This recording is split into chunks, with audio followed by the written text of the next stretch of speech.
अब ध्यान से देखो क्या है। पहली तकनीकी जो है उसको नाम दिया गया है डिफेंस टेक्नोलॉजी।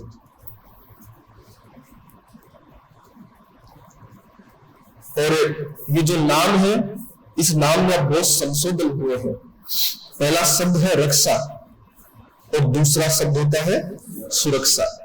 डिफेंस को हम कहते हैं रक्षा और सुरक्षा को हम कहते हैं सिक्योरिटी। क्या कहते हैं?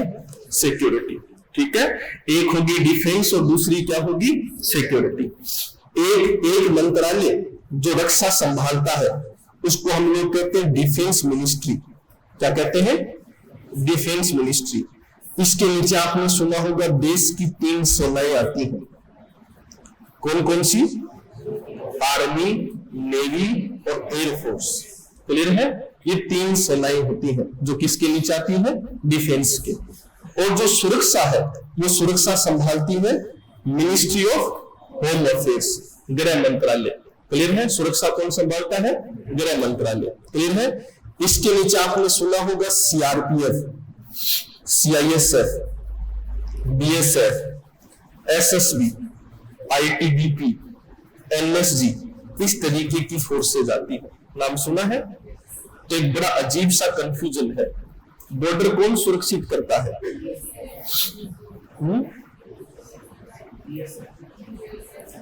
ये वाले करते हैं। तो फिर आपने तो कहा था रक्षा वाले ये काम करेंगे। ठीक है, तो फर्क समझना क्या है, ये एक लाइन का डिफरेंस समझना ही हमारा डेवलपमेंट हुआ है। ठीक है, पहले ऐसा मॉड्यूल नहीं था। पहले देश में 3 ही सेना होती थी।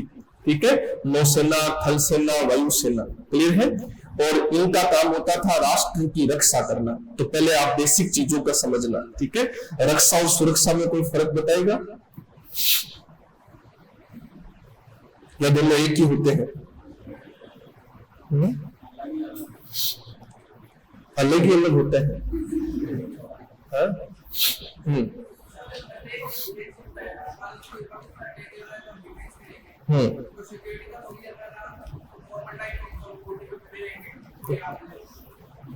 फिर आगे से गया पाकिस्तान,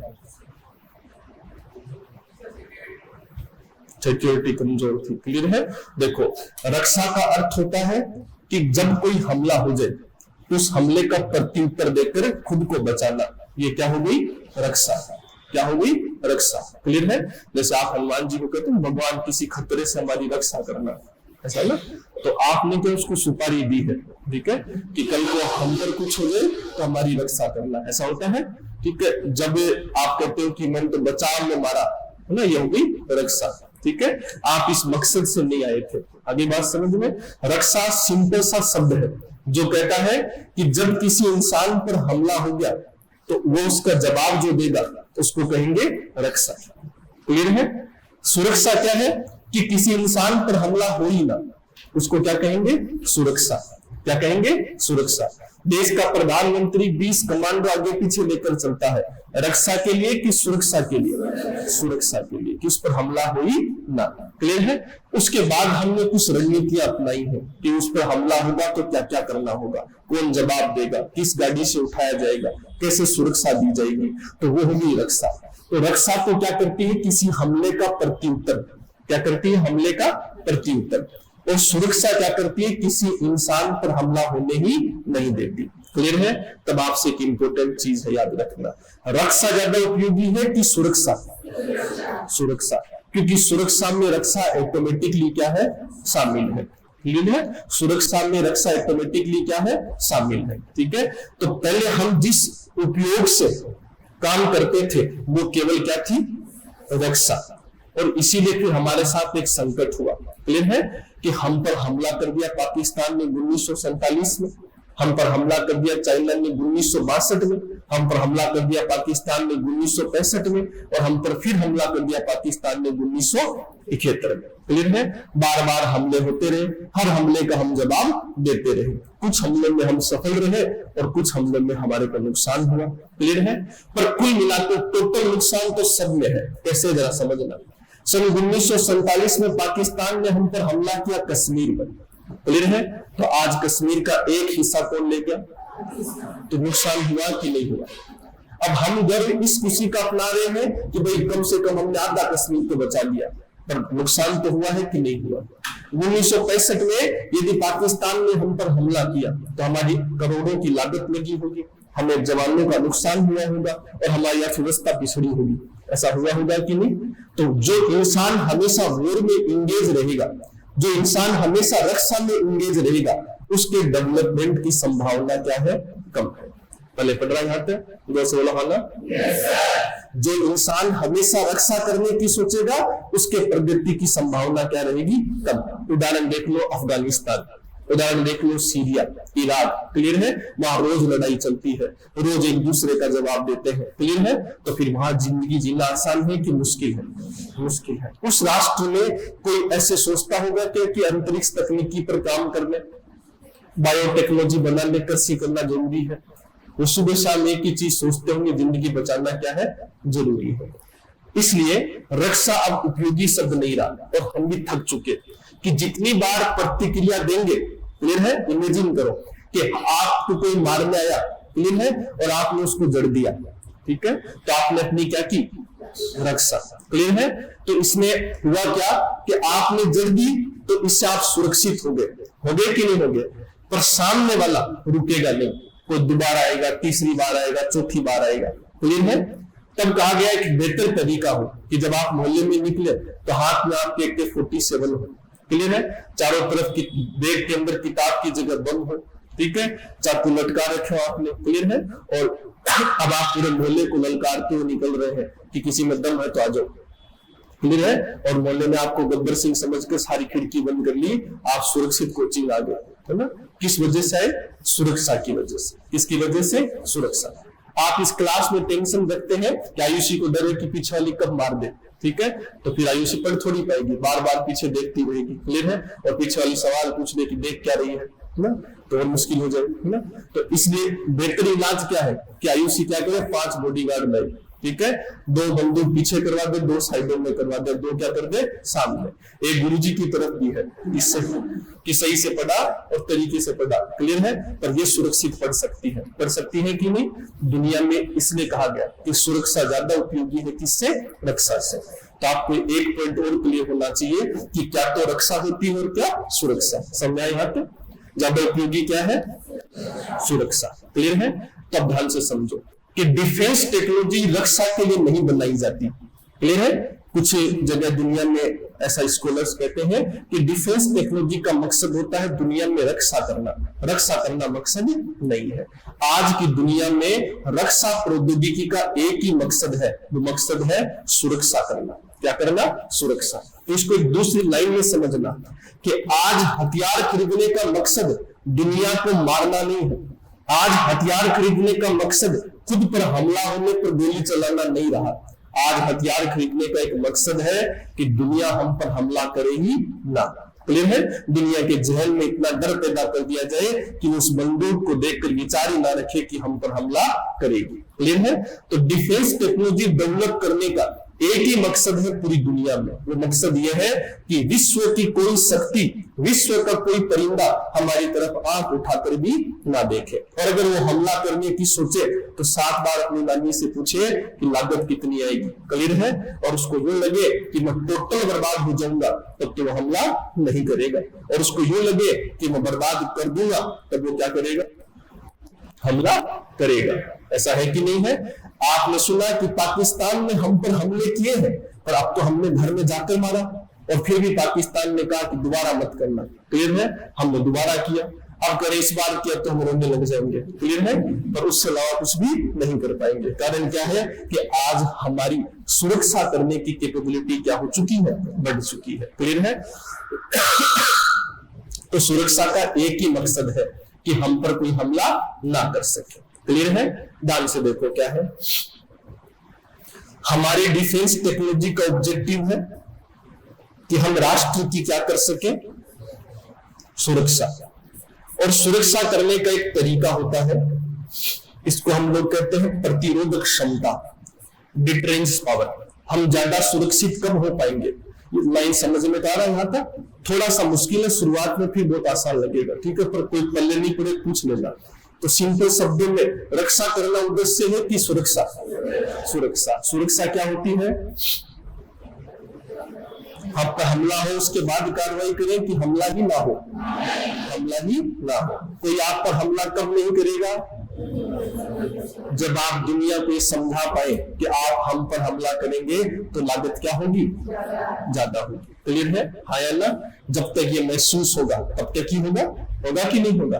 जैसे आप खुद अपनी भाषा में थोड़ा थोड़ा समझो कि एक आदमी पहलवान टाइप का हो, ठीक है, उसके सामने खत्म सा आदमी जाएगा, मिटा दूंगा, है ना, तब वो क्या करेगा? विचार करेगा कि जड़ देगा? जड़ देगा। क्लियर है? कारण है साइज देखकर उसने क्या कर दिया था? हमला कर दिया था कि नहीं कर दिया था? पर वही छोटा सा आदमी हाथ में AK-47 और कह रहा है ओए मिटा दूंगा, तो अब बड़ा आदमी क्या कहेगा कि भाई भोग, है ना? ऐसा क्यों? क्योंकि अब क्या है? बंदूक। तो दुनिया में सुरक्षा का अर्थ है ऐसा वातावरण विकसित करना। तुम्हारी भाषा में अर्थ है माहौल पैदा करना, बोकाल पैदा करना पूरी दुनिया के सामने कि हाथ मत लगा देना। क्लियर है? तो आप खुद सोच कर देखो, कोई भी डकैत सुरक्षा के उद्देश्य से काम करता है कि हमला करने के उद्देश्य से? अच्छा, इस पर भी चिंतन करना पड़ता है। डकैत सुरक्षा करते हैं तुम्हारे मोहल्ले में? अच्छा, पता नहीं कहीं ऐसे ज्ञान से कोई पढ़े हो तुम, है ना? तो डकैत का मकसद क्या है? हमला करना। क्लियर है? तो वो जब हमला करने जाता है तो पीछे हथियार लटका कर जाता है, दुनिया को दिखा कर जाता है कि छुपा कर ले जाता है? दिखाकर। ऐसा ही होता होगा नहीं? जिसके पास हथियार होता है एक उधर से कह रहा है ऐसा दिखाकर, है ना? उधर गंगानगर में ऐसा ही होता है ना? उधर क्या डकैत खुला, मतलब भी हम जैसे बेचारे मारे गए, है ना? ऐसा ही है। ठीक है? तो ऐसे में डकैत हमेशा छुपा कर ले जाएगा क्योंकि उसका मकसद क्या है? माहौल पैदा करना, कि अपना हमला करना। हमला करना। पुलिस वाले को देखा कभी? बंदूक लटका कर रखता है, दुनिया को दिखाता है कि उसमें गोली ना हो, ना? वो किसको पता है? किसी को नहीं पता। तो जब सीकर पुलिस का तो ध्येय यही है, याद रखना, कि जब कोई ऐसे कहते हैं ना सिक्योरिटी टाइट दिखानी है, तो हमारे यहाँ अलग अलग स्तर होता है। जैसे पुलिस वाला आराम से खुले साल की तरह घूमे तब क्यों लगता है आम व्यवस्था चल रही है। पर जब अभी 15 अगस्त आएगी तो देखना अचानक सीकर में सुरक्षा आ जाएगी, क्योंकि हमारे यहाँ एक एडवाइजरी है, हर साल जारी करते हैं। पूरे देश के अंदर हर जिले को कहते हैं कि हमला होने की संभावना है, ठीक है? तो फिर सारे जिलों की पुलिस दौड़ती है। अब दौड़ने में क्या करेंगे? कुछ नहीं। वही पुलिस वाला, वही कम से कम 105 किलो का आदमी क्या करेगा? बंदूक लटकाएगा, लटका कर जूते उते पहनकर खड़ा हो जाएगा और दुनिया को दिखाता है कि वह मुस्तैद है। क्लियर है? उस बंदूक से गोली चले या ना चले, उसमें गोली हो या ना हो, पर वो दुनिया में डर पैदा करने के लिए, क्या पैदा करने के लिए? डर पैदा, माहौल पैदा करने के लिए। क्लियर है? कि आप खुद सोच कर देखो, जब पुलिस वाला आता है तो वर्दी में क्यों आता है? पुलिस वाला सरकारी गाड़ी लेकर क्यों आता है? कि ताकि उसका क्या पैदा हो सके? माहौल पैदा हो सके। उस माहौल से दुनिया डरती है कि इनके सामने गुंडागर्दी नहीं करना। क्लियर है? पहले पड़ा। पर कुछ लोग कर जाते हैं, जैसे राजस्थान पुलिस के सामने लोग थानों से आदमी छुड़वा लेते हैं, ना? उनका कारण यही है कि आपने जो माहौल पैदा किया था उस माहौल में दम नहीं था। क्लियर है? तो पाकिस्तान कहता है कि दुनिया की सबसे अधिक क्रूज मिसाइल हमारे पास में है, दुनिया की सबसे ताकतवर डिफेंस टेक्नोलॉजी हमारे पास में है, फिर दुनिया जोर से हंसती है। क्लियर है? और इतना तेज हंसती है, कुछ तो पेट दर्द की वजह से मर जाते हैं, ना? पाकिस्तान वाले पूछते हैं कि इतना क्यों हंसे? का बस दुनिया का सबसे अच्छा जोक तुमने सुनाया। ठीक है? कारण है कि हो सकता है कि किसी को लगे कि हम विश्व के सबसे आधुनिक हथियार रखते हैं। युगांडा कहे कि हम राफेल खरीदेंगे, दुनिया ने हमारी तरफ देखा, हम राफेल से उड़ा देंगे, दुनिया फिर हंसी कि राफेल खरीद लोगे, चलाएगा कौन? क्लियर है? खड़े कहां करोगे, चलाना आता है कि नहीं? क्लियर है? तो फिर मुश्किल हो जाता है। तो दुनिया में जैसे पाकिस्तान को लेकर लोग ये तो सवाल पूछते हैं कि ईंधन कहां से लाओगे, ठीक है, पैसा कहां से लाओगे? प्लेन तो खरीद लिया, पर उसको चलाने के लिए भी तो खर्चा चाहिए कि नहीं चाहिए? तो दुनिया में डिफेंस का अर्थ होता है रक्षा करना, सुरक्षा का अर्थ होता है माहौल पैदा कर दुनिया के सामने खुद को सुरक्षित करना। क्लियर है? इसीलिए देखो मकसद बदल गया। पहले हम हथियार खरीदते थे तो गुप्त डील होती थी, दुनिया को बताया नहीं जाता था कि किस राष्ट्र से हमने समझौता किया, किस राष्ट्र से नहीं। पर अब आप देखते हैं 15 अगस्त और 26 जनवरी को हम राष्ट्र की मिसाइल्स पूरी दुनिया को दिखाते हैं, क्लियर है, हम राष्ट्र के हथियारों का प्रदर्शन करते हैं, हम राष्ट्र को दुनिया भर को दिखाते हैं। हमारी मीडिया चैनल जब हमने राफेल खरीदा तो हमने ना उसका विश्लेषण टमाटर की तरह कर डाला, इसके अंदर इतने बम हो सकते हैं, इतना हमला कर सकता है, इतनी स्पीड से चल सकता है। ये एक हमने अंबाला में तैनात किया, एक पठानकोट में किया, एक सूरतगढ़ में तैनात किया है, एक कश्मीर में किया, तो पाकिस्तान चिढ़ गया कि सारे हमारी तरफ ही क्यों, चाइना की तरफ भी करोगे, है ना। तो फिर हमने 2 चाइना की तरफ भेजे, है ना, क्योंकि उसी ने हमें सुझाव दिया कि हमला उधर से भी हो सकता है ना? तो ऐसे में दुनिया में ये तैनाती करना, ये सब मकसद क्या है? राफेल के तैनात होते थोड़ी सुरक्षित हो गए हैं, पर दुनिया में माहौल पैदा हो रहा है। क्या पैदा हो रहा है? माहौल। क्लियर है कि आप गुरुजी को हल्के में ना ले, ठीक है। तो गुरुजी क्लास में आते ही सबसे पहले एक बंदूक इस बेंच के ऊपर रखे, ठीक है, और गुरुजी एक आपको कहानी सुनाए कि पिछले बेंच में बच्चा था, बहुत आवाज कर रहा था, क्लियर है, उसकी टीए की बैठक आज ही है ना। तो फिर आप समझ जाएंगे तुरंत प्रभाव से कि करना क्या चाह रहा है, ऐसा है कि नहीं है। तब आप भी हो सकता है कि कल को जुगाड़ लगा कर एक आधा कोई देसी कट्टा लेकर आए, है ना, कोई बम लेकर आए, तब गुरुजी अगले दिन क्लास में आए तो 100 बंदूकधारी आए, क्लियर है। आप जब पढ़ रहे हो आपके चारों तरफ बंदूक लेकर लोग खड़े हैं और आप बंदूक तैनात कर आपके सर पे रख रखी है कि बेटा पढ़ ले, नींद आई तो बटन दबेगा, क्लियर है। अब 3 घंटे पूरा क्लास क्या रहेगी? एक्टिव रहेगी, रहेगी कि नहीं रहेगी, है ना। ये किस वजह से हुआ? उस माहौल की वजह से।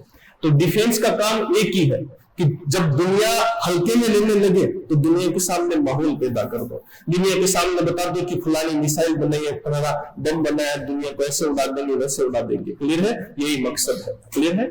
आईसीबीएम आगे चलकर पढ़ोगे, थोड़ा थोड़ा कॉमन है, फिर सिलेबस पढ़ेंगे कि एक मिसाइल होती है जो किसी भी महाद्वीप से दूसरे महाद्वीप तक मार सकती है। 5000 किलोमीटर की रेंज बहुत है, पर दुनिया में माहौल पैदा करने के लिए हमने 8000 किलोमीटर की बना रखी है, हमने 8500 किलोमीटर की बना रखी है और अभी भी बनाई जा रहे हैं। दुनिया कह रही है अब क्या करोगी? का मारकर वापस भी आएगी, क्लियर है। दुनिया के लिए कौन सी मिसाइल है? का बस ठीक है, कोई परिंदा को और आप सपोज करो कल को मंगल ग्रह से हमला करे हम पर, तो उसकी भी तो तैयारी करनी है ना। तो दुनिया को डराने के लिए बनाई जा रही है, मकसद चलाना नहीं है, क्लियर है। इसका एक फायदा और है, जब मकसद चलाना ही नहीं है, क्लियर है, मकसद इस चीज के लिए बनाई नहीं है कि इनका हमला होगा, तो फिर आपके सामने है कि अखबार में ये तो छपवाना है कि सीकर की पुलिस का आधुनिकीकरण चल रहा है, लट की जगह हमने बंदूक दे दी है, क्लियर है, तो लोगों में माहौल पैदा होगा। 3 दिन बाद आया ऑटोमेटिक बंदूक दे दी है, ठीक है, और 8 दिन बाद आया कि दुनिया की सबसे बेहतरीन बंदूक दे दी है ना। तो क्या होता है कि दुनिया को विश्वास हो जाता है कि हमने प्रगति की है, पर इसके पीछे एक शर्त है। शर्त यह है, उदाहरण समझना क्या है कि हमें कॉस्ट कम करनी है। हथियार एक तरीके का नॉन प्रोडक्टिव एक्सपेंडिचर है, गैर उपयोगी संसाधन है। उदाहरण से ही समझ लो, एक जगह है सियाचिन, नाम सुना है? जो से बोला हाँ ना पड़ता है। तो सियाचिन में प्रतिदिन की लागत हम लोगों की एवरेज 15 से 30 लाख रुपए तक का अनुमान दुनिया लगाती है, क्लियर है। अब उस सियाचिन में महीने के 450-500 लाख रुपए हमारे क्या होते हैं? खर्च होते हैं, क्लियर है। तो कई करोड़ों की लागत है। 1 महीने की लागत से एक आईआईटी बनती है और 3 महीने की लागत से एक एम्स बनती है। तो हमारे लिए एम्स जरूरी है कि आईआईटी जरूरी है कि सियाचिन जरूरी है? एम्स जरूरी है। पर उस समुद्र के उस बर्फीले क्षेत्र को जिसमें -60 डिग्री सेल्सियस का टेम्परेचर है, -60 बहुत होता है, उस टेम्परेचर में भी हम खड़े हैं दुनिया में सिर्फ माहौल पैदा करने के लिए। क्या पैदा करने के लिए?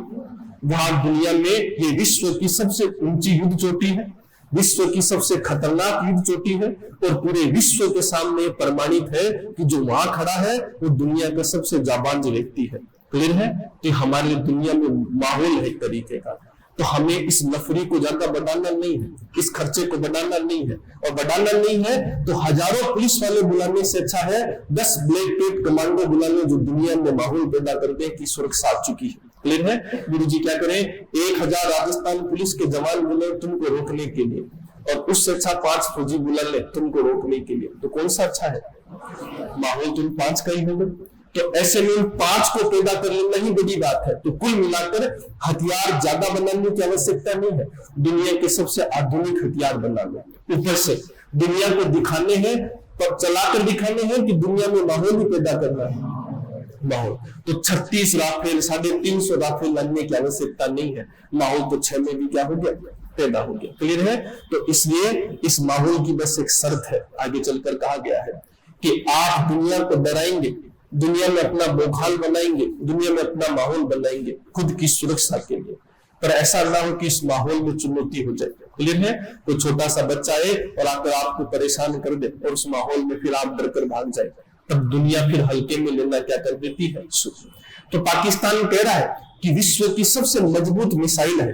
क्लियर है? पाकिस्तान कह रहा है कि परिंदा भी पैर नहीं मार सकता। तो फिर पूरी रात सो रहे थे, कोई आया 250 को लेटा गया, एक भी मरा नहीं, और अगले दिन सुबह 9 बजे प्रेस कॉन्फ्रेंस कर कह रहा है कि उठ पाकिस्तान 250 लेटा दिए हैं। क्लियर है? पाकिस्तान कह रहा परिंदा भी पैर नहीं मार सकता ना, दुनिया कह रही ऐसा संभव नहीं है, हम उपग्रह की सैटेलाइट से दुनिया को दिखाते हैं लाशों के ढेर, दुनिया कहती है बेवकूफ, क्यों हमें बेवकूफ बना रहा था कि परिंदा भी पैर नहीं मार सकता। क्लियर है? तो पाकिस्तान कहता मैंने परिंदे की बात की थी, भारत की बात थोड़ी की थी, तो वो तो कर ही सकता है ऐसा काम। तो ये है दुनिया का फोकेट का माहौल, जब ऐसा बनता है तो अलग हो जाता है।